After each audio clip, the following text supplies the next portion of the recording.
എറണാകുളം ജില്ലാ പഞ്ചായത്തിലെ കോൺഗ്രസിന്റെ സ്ഥാനാർത്ഥി പട്ടിക പുനഃപരിശോധിക്കേണ്ടതില്ല എന്ന് DCC നേതൃത്വം തീരുമാനിച്ചു.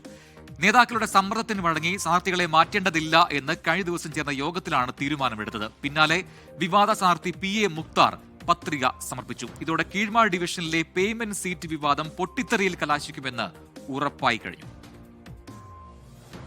കോൺഗ്രസിന്റെ ജില്ലാ പഞ്ചായത്ത് സ്ഥാനാർത്ഥി നിർണയത്തിൽ കീഴ്മാട് ഡിവിഷനിലാണ് പേയ്മെന്റ് സീറ്റ് വിവാദമുയർന്നത്. ഇവിടെ DCC സ്ഥാനാർത്ഥിയായി തീരുമാനിച്ചത് വ്യവസായിയും കോൺഗ്രസ് പ്രവർത്തകനുമായ മുക്താറിനെയാണ്. ഡിവിഷനിൽ ഇല്ലാത്തയാളെ സ്ഥാനാർത്ഥിയാക്കിയതിൽ വലിയ പ്രതിഷേധം ഒരു വിഭാഗം നേതാക്കളിൽ നിന്നുയർന്നു. DCC അധ്യക്ഷൻ മുഹമ്മദ് ഷിയാസ് ഏകപക്ഷീയമായി സ്ഥാനാർത്ഥിയെ തീരുമാനിച്ചുവെന്നതാണ് ഈ നേതാക്കളുടെ പ്രധാന പരാതി. KPCC നേതൃത്വത്തിന് കത്തയച്ചതിന്റെ അടിസ്ഥാനത്തിൽ തിരുവനന്തപുരത്ത് പ്രത്യേക യോഗം ചേർന്ന് വിഷയം ചർച്ച ചെയ്തു.